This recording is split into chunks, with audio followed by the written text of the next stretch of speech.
All right, dudes, my latest arcade pickup is a $3,000 plus Buy Stuff Arcades Super Sprint Recreation Multicade arcade cabinet. This thing gets sent to you via freight shipping, and the freight shipping they went with was fantastic from Estes. And what's really cool is the way that they actually have this mounted on a board, mounted onto the pallet. That way, this thing couldn't move, shift around, get damaged. Tons of packing, tons of tarps and layers and padding. Comes in two pieces, your base plus the top half. Inside of the base, you'll see a brown box that actually has your power cables and some miscellaneous accessories. You can kind of see the speakers right there. This does have some pretty decent sound on it. Extra USB ports in the back, which we'll be covering in a future video. Now, once fully assembled inside the house, it looks absolutely stunning. Absolutely gorgeous. Looks just like the original Super Sprint arcade machine. But how do we get there? First thing we had to do was get the base inside the house, which my wife and I had to do. It was a two-person job getting it off the pallet. Keep in mind, this fully assembled unit is 200 plus pounds. Now, what's really cool is the Buy Stuff Arcades guys, I'll have a link for this in the video description below, have a fantastic assembly video for owners, unlisted on their YouTube channel, but if you click the link, you'll be able to watch it. And it walks through the entire setup process, downloading the firmware updates, all that stuff. And honestly, it's a very easy process to get this machine up and running. The problem is it's so big and heavy. It's definitely a two-person job. You do have to lift the monitor, run the one cables through to connect the top monitor piece to the base. And keep in mind, it's just a power cable and HDMI cable. It couldn't be simpler. You line up the monitor top half in the grooves, and then you use the supplied screws. There's 4 of them, and you screw it into the base. I mean, it couldn't be simpler. And then you connect the power cable that comes in the black box into the power plug on the back of the machine, plug it into the wall, fire it up, and you're ready to play. Again, assembly is easy. Moving it around your house, though, you're probably going to need some help. Should just rename this thing to Super Beast. It's 43 inches wide, 71 inches tall, and it'll stick out about 31 inches from the wall, as you can see here. So definitely need to make sure you have this space to accommodate something like this in your game room. It is beautiful. My wife loves it. She thinks it's one of the coolest things in our house, which is good news. The bulk of the weight is on the bottom of the machine. The good news is, this does have feet on the bottom of it. If you're on carpet, you could easily slide it on carpet once you get it fully assembled. Keep in mind, I'm a big guy, 230-pound guy. So, pushing around a 200-pound machine, pretty simple for me. Don't know if it'll be as simple for you, but you could actually, once it's assembled, move it around by yourself, sliding it around. But if you need to go upstairs, especially the part where I encourage you, if you have to put the monitor on top of the base, you get a helping hand to help you hold the monitor and lift it up, just to keep from anything bad happening. All right, let's give you guys a tour of the guts of this thing. I'm sure you want to see how everything ticks. You need an Allen wrench or an Allen screwdriver to remove the single Allen screw that is holding this board in on the back of the top half, the monitor top half, or the topper, I don't even know what to call it. Gently lift up, push in, twist at an angle, and it'll come in and out easily. You'll notice this is the Unico 26-inch 4.3 LCD monitor. This monitor is actually really good. It's vibrant, got great colors, simulated CRT bevel, scan lines, very easy to use, power supply, takes HDMI and other imports. And these are the versions that I guess don't have all the issues that the original wave of those Unico monitors had issues, so no concerns there. And then, of course, your HDMI and power cable run down into the base. The base, the board that on the back of the base, that is simply held in with 4 screws, 2 in the middle, 2 in the bottom. Just like any arcade machine, opening the door, you got to be careful you don't accidentally pull too hard, because there are wires connected to the board. Got to be careful. You'll notice the USB ports are connected via USB extension cable to the USB port on the gaming PC, and then there is your internal power supply cable. Here's an inside look of the coin box that comes with your kit. It's included in that brown box I showed you earlier, and the inside look of their custom coin mechs that Buy Stuff is using, and of course they're using this custom coin door as well. We'll dive more into that in a second. Taking a look here, there's their everything that is running off power is controlled by this power strip. It's a smart power strip. Once you power off the machine on the front of the cabinet, within 30 seconds it'll power off the machine. Takes about 1 minute and 14 seconds for everything to boot up.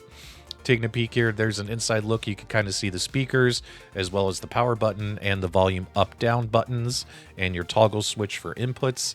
And taking a look here, here's a quick shot of the PC.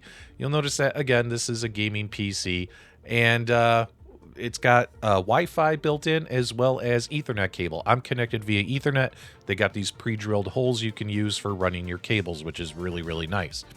Now, the gaming PC on here is fully loaded with a Batocera image, 100+ racing games. Obviously, this isn't an officially licensed product by any way, shape, or form. This is what I like to call another naughty Multicade, but I'm all for it, baby, because I like my games. What the heck is this chain? Well, this is part of the control panel mounting. This prevents your control panel from being pulled away from the machine.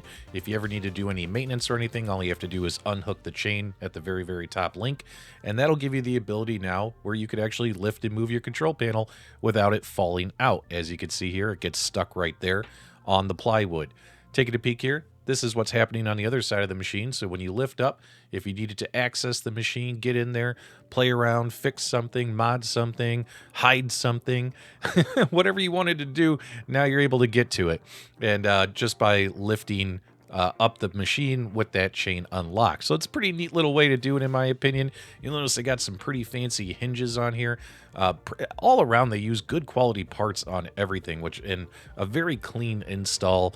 Buy Stuff does a great job with this stuff. And if you wanted to remove the control panel completely, you just go to the top link here next to the control panel, and you can unscrew that on the top link and it'll separate, and then you're able to completely remove the control panel and the steering wheels if desired. Again, these are the Buy Stuff. These are their brand new 360-degree steering wheels that they're going to be selling all kinds of mod kits for, and these things, they work fantastically. Every single player on this particular machine has an A/B button as well as an analog stick.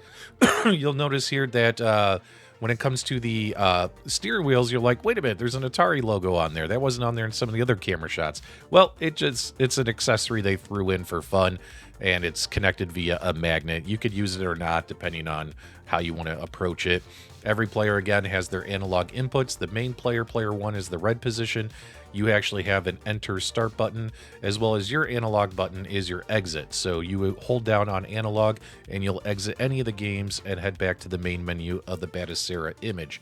On the very, very front, right above the control panel on the speaker, you'll see the red power button. You'll see the blue volume up and down buttons left and right, and then you'll see a toggle switch for switching in between D input, analog input, and 360-degree mode. All right, let's dive into the coin door mechanisms as well as the front of the base of the machine. Absolutely beautiful, great artwork, real T-molding, real plywood, fantastic artwork on top, good quality stuff, can't complain. This coin door is a custom fabricated coin door. They make these themselves in their shop. They have the tools to make this kind of stuff. All the units, if you do get one of these big Multicades, have numbers on them. I have serial number 2, so that little plaque there is just a nice little bonus. Get a nice little keychain, get a nice little set of keys, all to, add to the immersion factor that, hey man, it's a real thing. Taking a look, you could either insert quarters to coin in, or you can actually press the 25-cent buttons, the coin return buttons, to quarter in. They have that all wired up and set up for you for all the arcade games, which is really, really cool. If you don't like their coin mechs that they chose, you could always swap these out for different ones if desired. And then on the inside edge here, you'll notice you can switch in between free play and charge people to play modes. Very, very easy. And then additional options for accessing the menus on the Batocera PC, things like that. I, of course, have it set to free play. Your gas and brake pedals are these Hall effect pedals that Buy Stuff uses, and they work really, really well. I'll have more of the info about those coming out in the next video. When you first power on the machine, after you get everything hooked up, it takes a little over a minute for the whole PC and Batocera image to boot up into the main menu. So again, short time to wait for everything to fire up. Hell, my personal PC right here that I'm recording this video on also takes a minute for everything to fire up and get launched. While we're waiting for that to play, I guess I'll tell you guys that when it comes to stability, this thing does not move around. It doesn't wobble, things like that. It's big, it's heavy, and even with myself, my wife, and my son playing on it, we didn't really experience any major wobbling or shaking or things like that. Buy Stuff has a fun little splash screen with some racing images and things, as well as some cool music, but I'm going to have it muted here. That way we don't get any kind of copyright claim from whatever music they're using. Once it boots up, it's going to take you into the main menu here. You'll notice that when it comes to one-player games, there's 110 one-player games, which you'll play from the red position. Then when it comes to two-player games, there's 24 games built in. And then when it comes to three-player games, there are a total of 25 games for 3 players. And the 3-player games are super fun, in my opinion. You could go into the networking in case you wanted to actually play other people online. I think they might have a couple of games like Mario Kart and stuff that you might actually be able to online play against other people. We'll have to try that out in a future video. But also, they have a favorites menu and settings. Settings is important first time anyone powers up this machine, or if you decide to buy their PC gaming box in the future, you definitely want to update the system. This is really cool in my opinion, because Buy Stuff is able to push out updates, and when they push out updates, and I've already updated my machine, so I'm just showing you right here. It says, hey, Buy Stuff online updater. Oh, look, no new updates, because I already did the update, but there was a day 1 update. So they're able to push out like controller configs and things like that for a lot of the games, as well as for the wheels and stuff like that for owners. So I think that's really cool that they have that feature built in as well. You can go into the tools menu. You could take away scan lines. If it's not pulling or checking for an update, you could force an update. You could adjust the super sprint sensitivity if you want to have it less sensitive or normal sensitivity, which is really cool because sometimes if all players have different sensitivities, so you can adjust it, which is really cool. I'm going to turn off scan lines. I really don't like scan lines on LCDs, so I'm going to play with all the games without scan lines, but you could always turn them back on right there if desired, if you want to have that more sharp pixel look. Now, what's really cool is printed on the left side of the bezel, you're going to have instructions on how to operate and use their selector switch to change your input settings. The selector switch is on the front of the machine right next to the power button. Also tells you how you're going to adjust the sensitivity and the dead zone in certain games. Again, I'm going to cover all this in the next video when we really dive into how to play the games, as well as how to manually adjust this stuff for the best experience possible if you buy their steering wheel and racing box later on. You'll notice that, like for instance, 360-degree wheels, your selector switch should be facing upwards for a 360-degree wheel game. If it's a game that requires D input, like Absolute Drift, you'll notice on the screen, it says turn that switch to the left. You'll notice that if you find a game that has an analog input, such as Ace Driver Victory Lap, well, now we know we need to switch it to the right. I've already had a couple times where I've forgotten to switch the input before playing a game. When I play a game, the controls are all haywire, right? Because I have the wrong input selected. So what's really cool is on every single game on the menu, you see that little cog wheel on the top, and it tells you which direction to adjust the selector switch, so you're using the correct inputs for playing that game.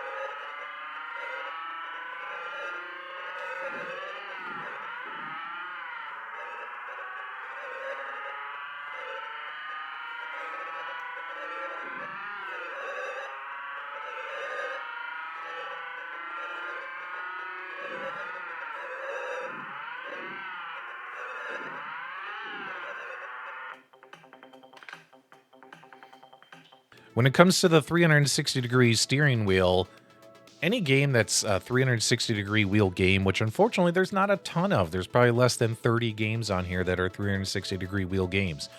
I showed some of those in the very beginning of the video during the hype package, and the wheel and everything is dialed in and it works fantastic for these. So I think if people are looking to do a 360-degree steering wheel mod on a DIY arcade machine or on a pedestal, I think they're going to be very happy with the performance of the wheel. Every game plays a little different.